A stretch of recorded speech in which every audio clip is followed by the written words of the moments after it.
저렇게 또 이쁜 처자를 보내주시고, 얼굴만 이쁜가 아니라 마음도 이뻐요. 또 믿음도 좋고, 나무랄 데가 없어. 여기까지만 할게요. 참, 정말 감사하고, 두 분 살아가는 모습 보니까 너무 흐뭇하고, 또 보는 모습만 또 보는 사람들이 다 또 기쁘고 행복하고 그렇습니다. 예수님 오시는 그날까지 절대로 싸우지 말고 잘 사시기 바랍니다. 축복합니다. 지난주에 갈라디아서 6장 6절 말씀을 우리가 보았습니다. 그 말씀 중심에서 말씀의 제목이 좋은 것을 함께하는 세상. 말씀을 가르침을 받는 사람은 말씀을 가르치는 사람과 함께 모든 좋은 것을 함께 해야 된다. 그게 뭘까? 많이 있지요. 여러 가지 많이 있는데 그 가운데서 가장 근본적이고 핵심이고 우선순위가 되는 것이라고 한다면 뭘까? 그게 하나가 예배 드리는 것입니다. 같이 기쁨으로 하나님이 기뻐 받으실 수 있는 가장 아름다운 예배를 다 같이 동참해서 다 같이 그 예배를 드리고 그 예배를 드림으로 온 교우들이 은혜의 충만함을 힘입고 하나님을 닮아가고 더 주의 은혜 가운데서 더 깊은 더 성장되고 성숙되는 그런 믿음의 생활로 나아가는 것, 이것이 우리가 말씀을 가르치는 사람과 말씀을 받는 사람들이 가장 먼저 해야 될 일 중에 하나다. 우리 교회가 그리 할 수 있기를 바라고 우리가 그렇게 하도록 피차간에 노력해야 되겠습니다. 그리고는 이제 더 나아가서는 이제 말씀을 가르치는 사람과 말씀의 가르침을 받는 사람이 다 함께 하나님의 말씀에 순종하고 복종하고 그 말씀을 따라서 생활해 가는 것입니다. 우리가 말씀을 듣고서 기분 나빠하거나 붕괴하거나 그런 것이 아니라 말씀을 우리가 듣고서 그 말씀을 거울 삼아서 나를 비추어서 내가 무엇을 고쳐야 되고 내가 무엇을 바꿔야 되고 내가 무엇을 채워야 될 것인지를 말씀을 통해서 전하는 사람이나 듣는 사람이 그 말씀을 통해서 이와 같이 수정해서 그리고 그 말씀을 부여잡고 말씀대로 살아가는 것입니다. 하나님이 우리에게 주시는 말씀, 하나님께서 예수님에게 주시는 말씀은 어떤 말씀입니까? 십자가에서 죽으라는 말씀입니다. 하나님께서 예수님에게 주신 말씀은 십자가에서 인류의 모든 죄를 짊어지고 대속해서 죽으라.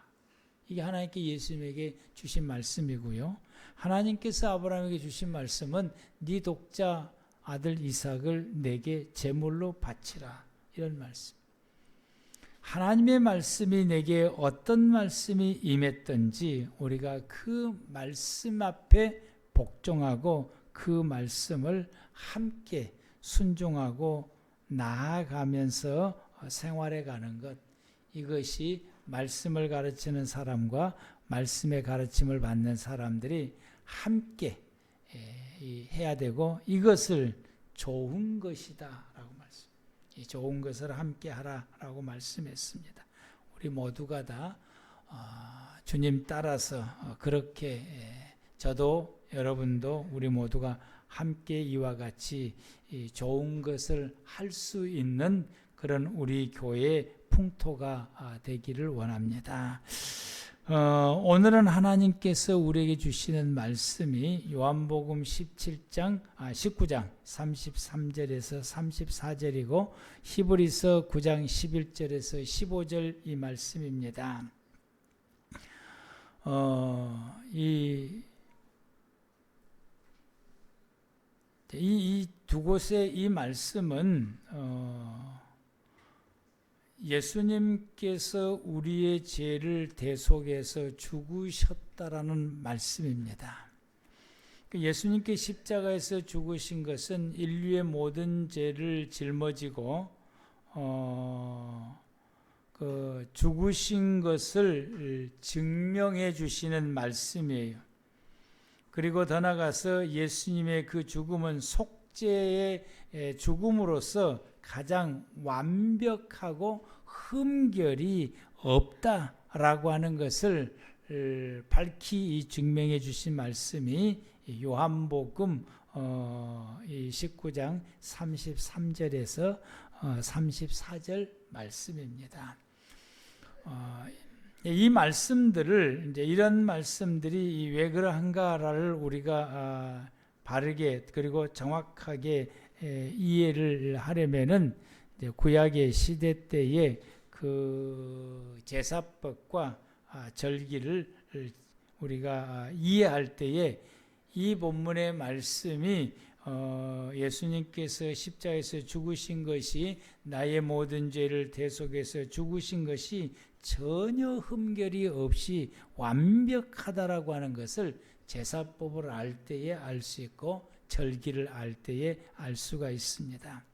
우리가 이 오늘 본문의 말씀 33절과 34절 말씀을 보면은 이 로마의 군인이 예수님이 죽으셨는지 죽지 않았는지를 확인하러 오게 되고 아직 십자가에서 죽지를 않게 되면은 빨리 죽도록 하기 위해서 어떤 행동을 하느냐 하면은 다리를 꺾어요. 이제 다리를 꺾습니다.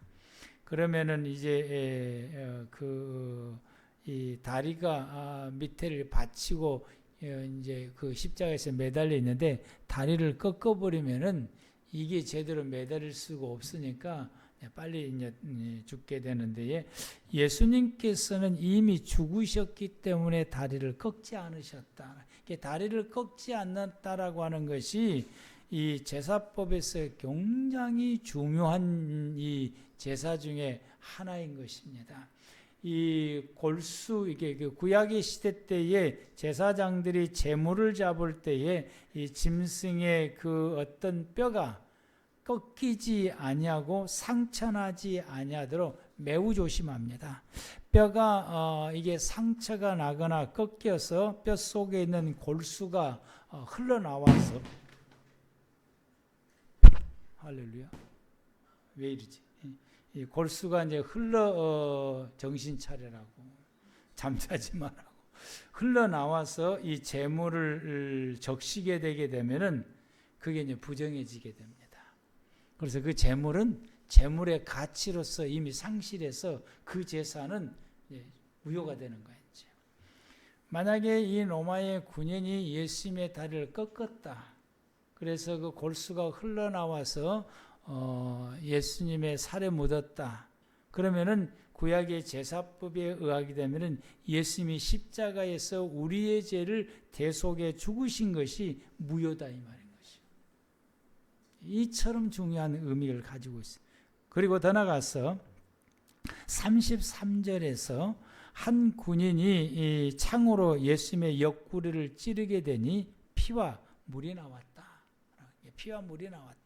피가 나오고 물이 나왔다. 이 말은 예수님의 속죄제 제물로서는 완벽하다라고 하는 것을 의미하게 됩니다.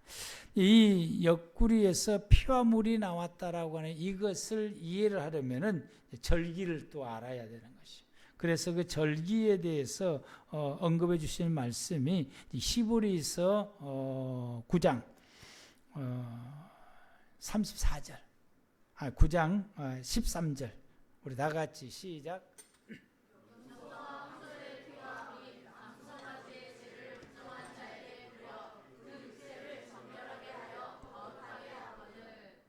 아멘. 이스라엘 절기가 크게 나누면은 건기 때가 있고 우기 때가 있다고 그랬죠. 이제 건기 때에 뭉쳐져 있고 우기 때 절기.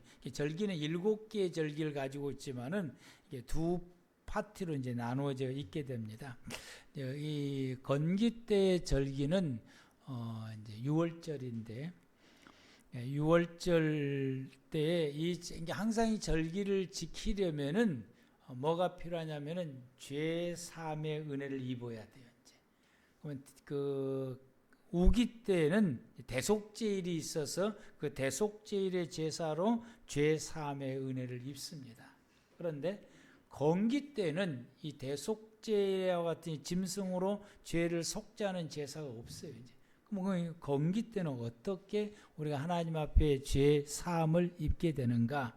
그래서 13절 이 말씀을 다시 보면은 염소와 황소의 피, 이건 대속죄일 때에 이스라엘 백성들의 죄와 대제사장의 죄를 하나님 앞에 속죄받는 대속죄의 제물을 염소와 황소의 피로 드리게 됩니다. 그래서 그 피를 드림으로써 모든 이스라엘 백성들의 죄를 하나님 앞에 속죄함을 받게 됩니다. 그런데 유월절 때는 암송아지의 죄, 붉은 암송아지인데 이 붉은 암송아지를 감람산에서 이게 이제 태워서 재를 만들어서 그 뼈를 갈아서 그리고 신람물과 희석을 시켜서 이 정결의 물을 만들어야지. 그리고 유월절 때에 백성들에게 이 물을 뿌림으로 통해서 하나님 앞에 죄 사함을 입게 됩니다. 그래서 이 암송아지의 이 죄라고 하는 이 제물은 대속죄일 때의 염소, 황소의 피로 죄 사함을 입은 것과 같은 그 레벨에 있는 거예요. 같은 레벨에. 그래서 이스라엘 백성들은 항상 하나님 앞에 죄 사함의 절기를 통해서 입을 때는 유월절에는 암송아지의 이 정결의 물로, 그리고 이 우기 때에는 이 황소와 염소의 피로서 대속죄일에 죄 사함의 은혜를 입게 됩니다. 그러므로 통해서 이러한 이 절기, 구약시대 때 이런 모든 이 절기들이 이 예수님과 연결을 해서 해석을 하게 되는데, 그것을 이제 해석하게 되면은 모든 절기는 예수님의 사역과 연결되어 있어요. 예수님의 사역. 성전도 예수님의 사역과 연결되어 있고, 구약시대 모든 것은 예수님과 연결되어 있는데, 이 절기도 예수님과 연결되어 있는데, 예수님과 연결되어 있어서 해석하게 되면은 종말론적으로 또 해석을 하게 됩니다. 아마 이 그림이 하나 있을 것 같은데, 뭐 됐어요?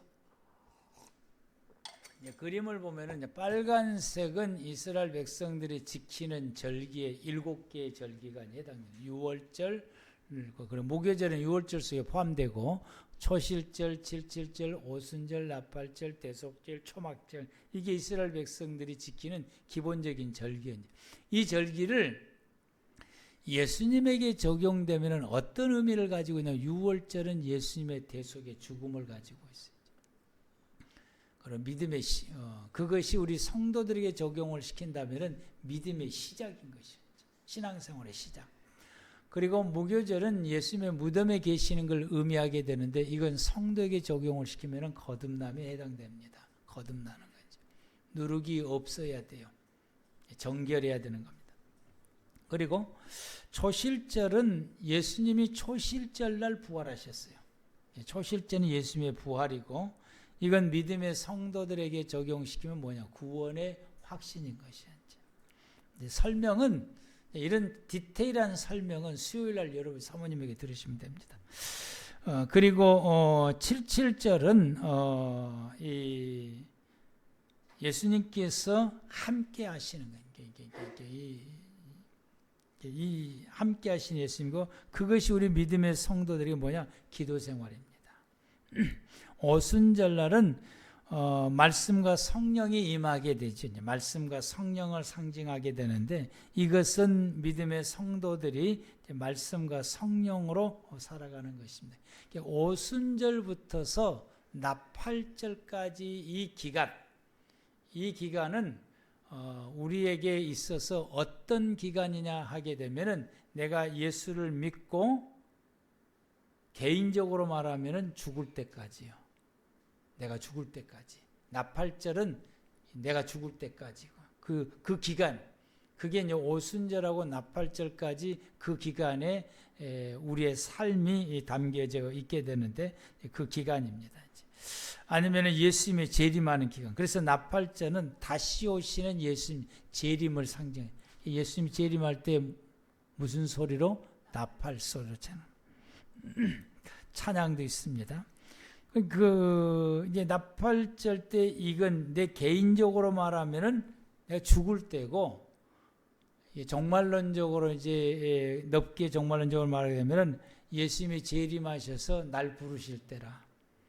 열처녀 부르실 때 그 다섯 처녀를 불러가시고 이 달란트 비유 중에서 2달란트 5달란트를 가져간 사람들을 부르신 것처럼 그때 재림하시는 주님께서 천군 천사를 보내사 믿는 자들 다 불러 모으신다고 했으니까 그 부르심을 말하는 것이고, 그때의 죽은 자들은 부활하게 되고 살아있는 자들은 부활체로 변한다.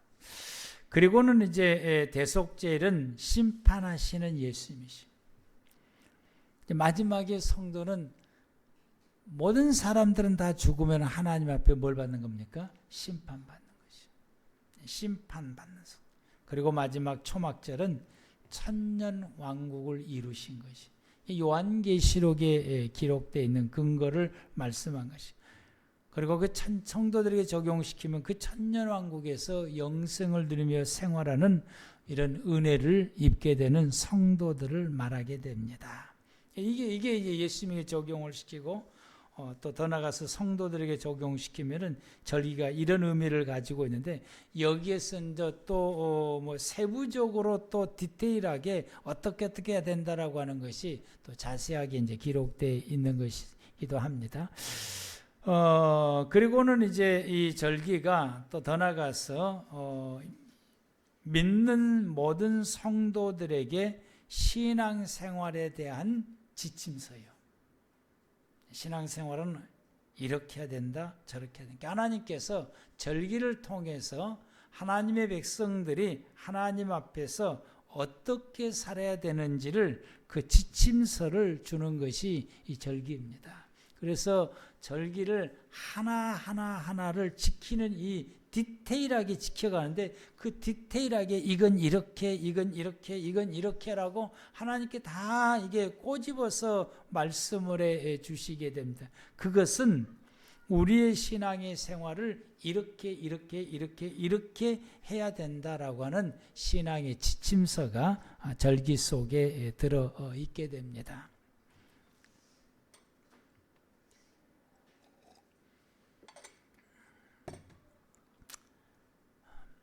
그러면은 우리의 신앙생활은 언제부터 시작을 해야 되는 것이 맞는가? 내가 내 믿음 생활은 언제부터 시작해야 되는가? 유대인들의 그 신앙의 생활은 언제부터서 신앙을 이렇게 해야 되느냐? 6월절부터 시작하게 됩니다. 그래서 하나님께서 6월절을 제정하며 해의 첫째 달이 되게 하라라고 하는 이 말씀은, 그래서 이 6월절부터 시작하는 것은 이스라엘 백성들의 그 신앙생활의 첫 번째 달이 되게 하여서 시작. 6월절이 신앙생활의 시작이 되게 해서 여기서부터 출발해서 초막절까지 이제 가게 되는 것입니다. 그래서 1년 동안 신앙생활을 마무리를 하게 되고, 또 다시 또 그 이듬해 6월절부터 시작해서 1년 동안 신앙생활을 하는 것이 유대 백성들의 신앙의 생활인데, 6월절부터서 신앙생활을 하는데, 그 6월절 때 그럼 신앙생활을 또 어떻게 무엇부터 해야 되느냐라고 하는 것입니다. 그래서 우리가 하나님 앞에서 믿음의 생활을 시작할 때에 우리가 어떻게 시작의 생활을 해야 되느냐라고 하는 것에서, 이 6월절은 이스라엘 백성들이 애굽의 종살이에서 벗어나서 하나님의 백성으로서 새롭게 살아가는 삶의 시작입니다. 그래서 우리의 신앙의 생활은 어떤 그 의미를 가지고, 내가 예수 믿고 신앙생활하는 어떤 의미를 가지고 있냐, 내가 지금까지 내 중심으로, 세상 중심으로, 아니면 어떤 사단의 중심으로 내가 세상 속에서 살아왔던 그 모든 생활, 내 마음대로 살았던 내 모든 생활들, 내 기준으로 살았던 생활들, 아니면 어떤 세상의 가르침이나 기준을 가지고 살아왔던 그런 모든 생활들을 이제는 거기에서 종지부 찍고 예수 안에서 하나님의 백성으로서 하나님이 주시는 말씀을 따라서 새롭게 삶을 시작하는 것이 우리의 신앙의 생활의 의미입니다. 아멘. 이걸 모르니까 많은 성도들이 예수 믿고 신앙생활을 해도 예전에 예수 믿기 이전에 세상 속에서 살아왔던 생활을 여전히 그대로 답습하고 있는 것이요. 그 답습하는 것이 아니라 우리의 신앙의 생활은 그 예전에 생활해 왔던 그 모든 걸 다 이제는 다 버리고 그 다 포기하고 이제는 하나님 안에서 하나님의 방법으로, 하나님의 말씀으로, 하나님의 가르침으로 내 인생을 새롭게 하나님의 중심으로 살아가는 것이 우리의 신앙의 생활입니다. 아멘. 이렇게. 그런데 우리가 어쩌다가 예수 전도받아서 예수 믿고 우리가 신앙생활하게 되면은 예전에 예수 믿기 이전에 무당 좋아했던 거 여전히 무당 좋아하고, 예수 믿기 이전에 또 좋아했던 노름이라든지 이런 것도 여전히 좋아하고, 바람핀 사람도 여전히 좋아하고, 술 먹은 사람도 여전히 옛날에 그 예수 믿기 이전에 했던 걸 여전히 예수 믿고 난 이후에도 여전히 그것을 탁 하면서 주일 안 빠지면 최고의 믿음이라고 말해. 주일 안 빠지면 최고의 믿음이다. 그러니까 하나님이 보실 때 뭐라 그랬어요? 야야, 아직 멀었다. 아직 멀었다라고. 여러분, 우리의 신앙은 이렇습니다. 예굽의 종살에서 벗어나 하나님의 그 백성으로 삶을 시작하는 것이 우리의 신앙생활이에요. 그래서 6월절부터 시작한 거예요. 그래서 이 6월절을 그 이스라엘 백성들의 종교 생활의 기준이 되는 정월이라고 말해요. 이스라엘 백성들의 정월은 4가지가. 정월이라고 하는 말이 무슨 말이냐? 기준이다 이 말이에요. 새로운 시작이고 기준이다. 그래서 이 날짜를 세는 기준달, 그 티시월 7월이지. 그리고 동물들의 연수를 세는 그 달, 그것도 역시 정월이라고. 그 왜 세냐? 11조 바치기 위해서 세는 거예요. 나무의 날짜를 세요. 나무에. 모든 식물의 나무를 세요. 왜 그 식물의 날짜를 왜 세냐? 11조 바치려고. 기준이 11조 때문에 이 날짜를 정해놓고 기준을 삼은 것입니다.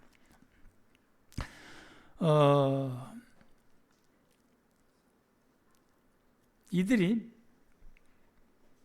6월절을 지킴으로 인하여서 어린 양을 먹는 것에서부터 그들의 신앙이, 6월절 신앙이 시작하게 됩니다. 그리고 마지막은 포도주 넉 잔을 먹는 것으로 6월절 행사가 마무리가 돼. 그것도 다 의미가 있는데, 그러면은 우리가 이 예수 믿는 신앙의 생활은 우리가 무엇부터 해야 될까? 무엇부터? 이것은 우리가 그 의미부터 우리가 알아야 되는 거예요. 6월절이 이스라엘 백성들이 애굽의 종살에서 벗어나서 하나님의 백성의 삶을 시작했다라고 하는 그 의미를 우리가 절실하게 알아야 되지. 내가 예수 믿는 것은 지금까지 내가 살아왔던 모든 생활 방식과 모든 건 이제는 다 거기서 올스톱하고 이제부터 나는 하나님의 방식으로 살겠다. 하나님의 말씀으로 살겠다. 하나님의 뜻으로 살겠다.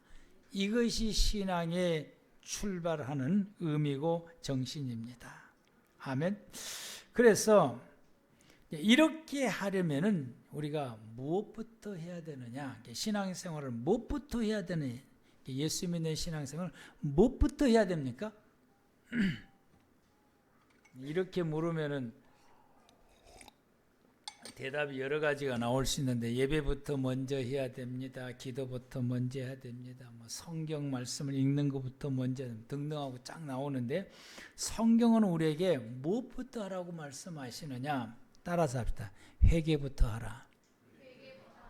회개부터 하는 거예요. 회개부터. 정리를 해야 되는 거예요. 옛 생활을 정리를 해버려야 돼요. 그래야 새롭게 출발할 수가 있어요. 예수님께서 말씀하시기를 4장 7절에 이때부터 예수께서 비로소 전파하여 이르시되 회개하라 천국이 가까웠느니라. 회개부터 하라. 우리의 신앙의 생활은 회개부터 하는 것입니다. 그런데 사람들은 회개하는 것을 그렇게 싫어라 그래요. 잘 안 해요. 그렇게 지적을 해서 회개하라 그러면 기분 나쁘다고 말해.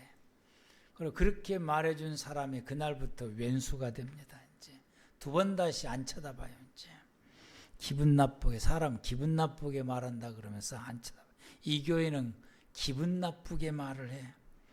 이 교회 목사는 말마다 나를 기분 나쁘게 해. 이렇게 하십니다. 여러분, 그것은 하나님께서 우리에게 이 시작은 이 회개부터 시작하게 되는데에 이 유월절 때 이스라엘 백성들이 회개는 좀 달라요. 대속죄일 기간 중에 회개하고 좀 달라요. 이제 뭐가 다르냐? 유월절 때의 회개는 자기 자신을 뒤돌아보는 거라. 나를 뒤돌아보는 시간을 가져. 유월절 때는 내가 뭘 잘못되었는지, 어디가 틀렸는지, 나를 어디서부터 고쳐야 되는지 나를 보는 거예요. 나 자신을 먼저 보는 거예요.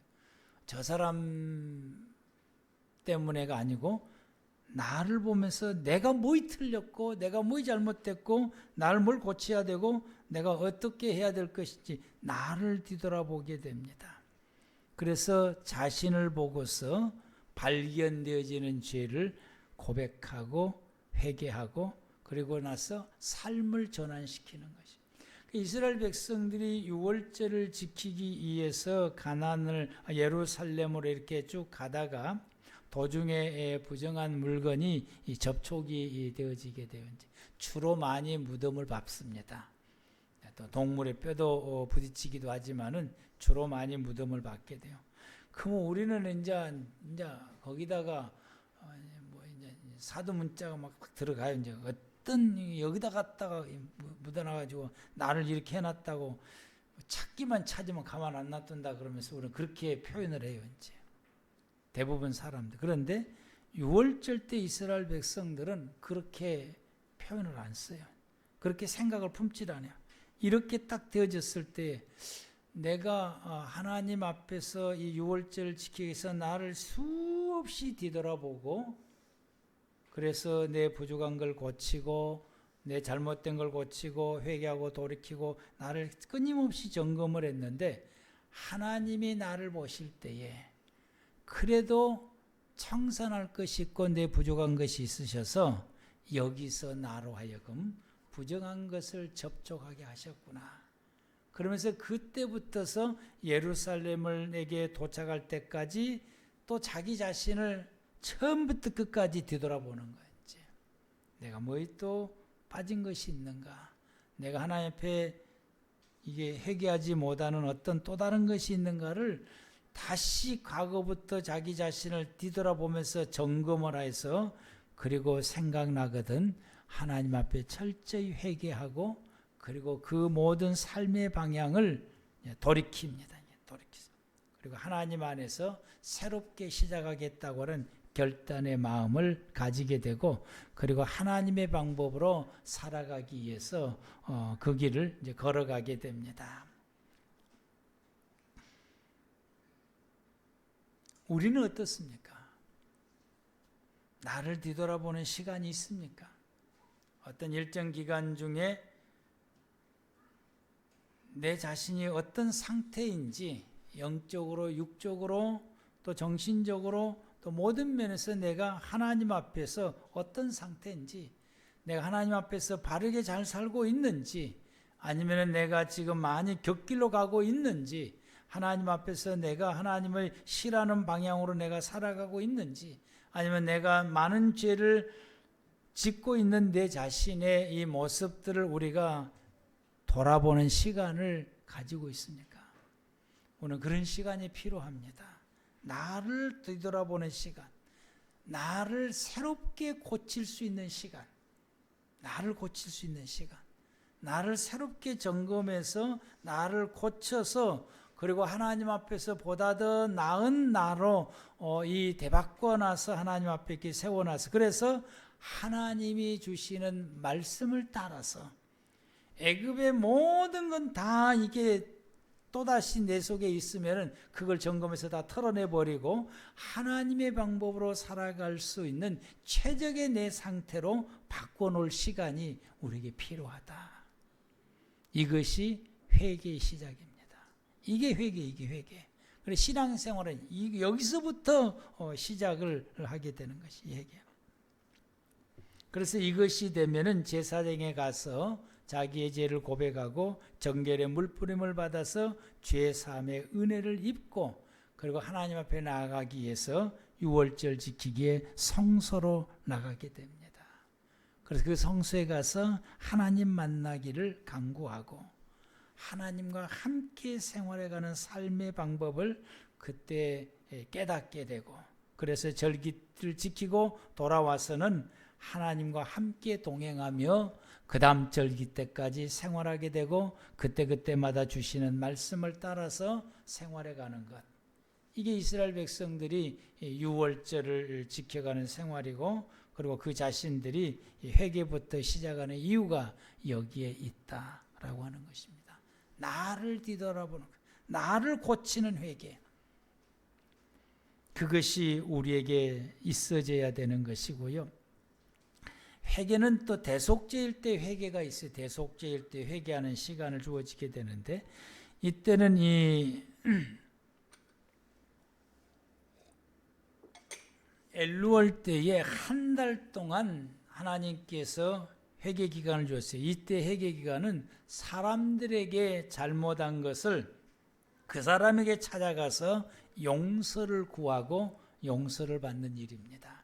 이게 한 달 기간을 주신 것이요. 빠짐없이 하라는 이야기인 것이요. 한 사람도 놓치지 말고 빠짐없이 다 그렇게 해라.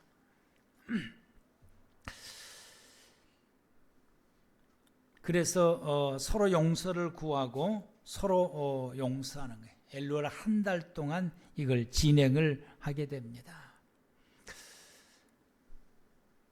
우리 잘 안 해요.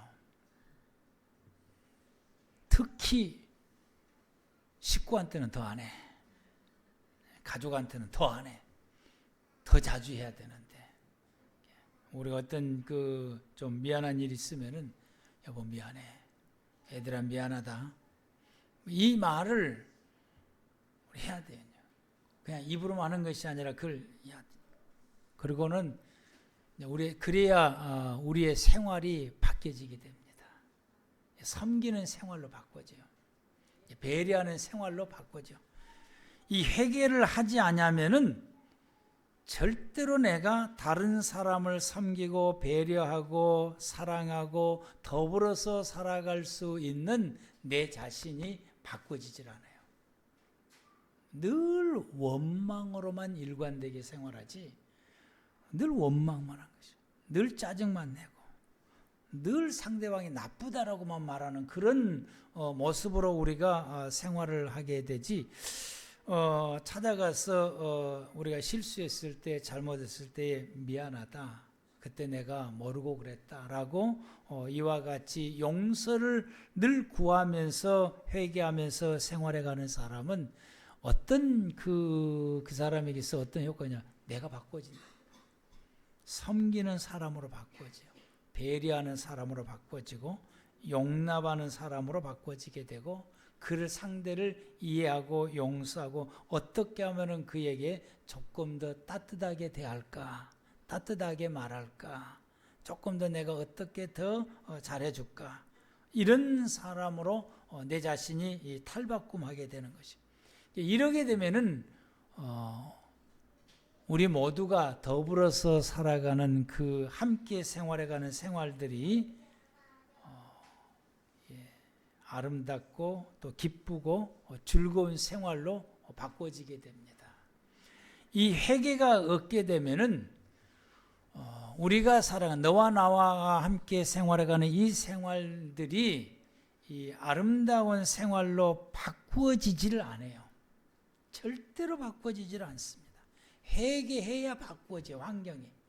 하나님이 기뻐하시고 너와 나와 함께 기쁘고 즐겁고 행복하게 살아갈 수 있는 너와 나와 함께 생활하는 그 환경이 내가 먼저 회개할 때 바꾸어지게 되는 것이고, 회개하지 않으면 점점 더 구렁텅이로, 사람이 살 수 없는 그런 구렁텅이로 점점 더 깊어지게 된다라고 하는 것이죠.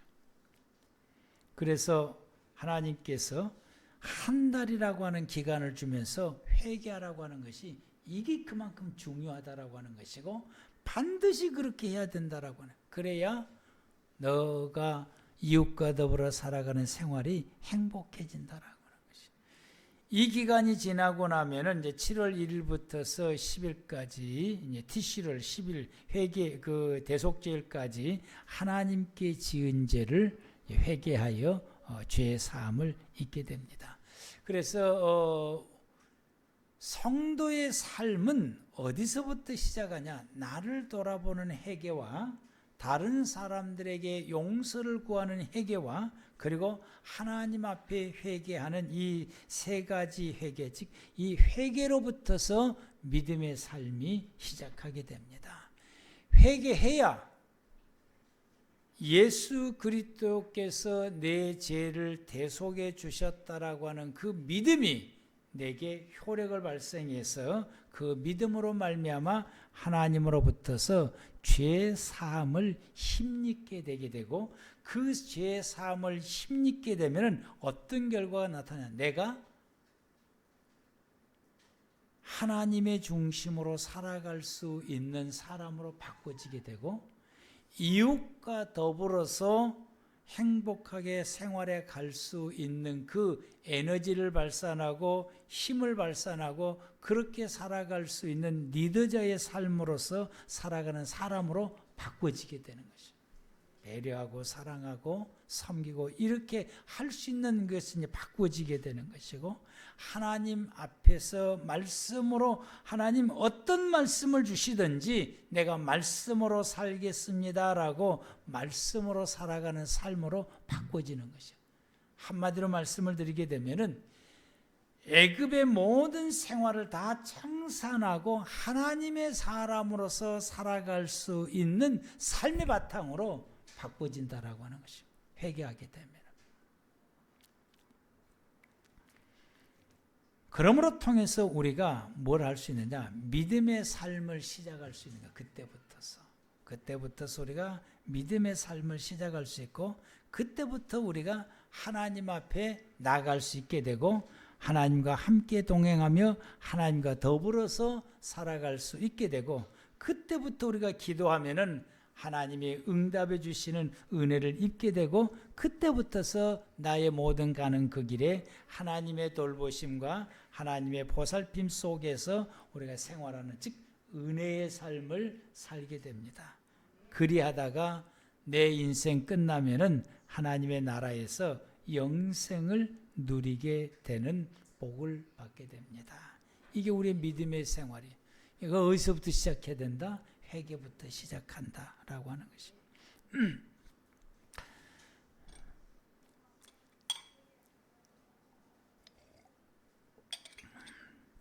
이러한 믿음의 생활을 하나님께서 인정해 주셔요. 이제 하나님 인정해 주셔요. 회개가 없는 믿음의 생활은 하나님이 인정하지 않으십니다.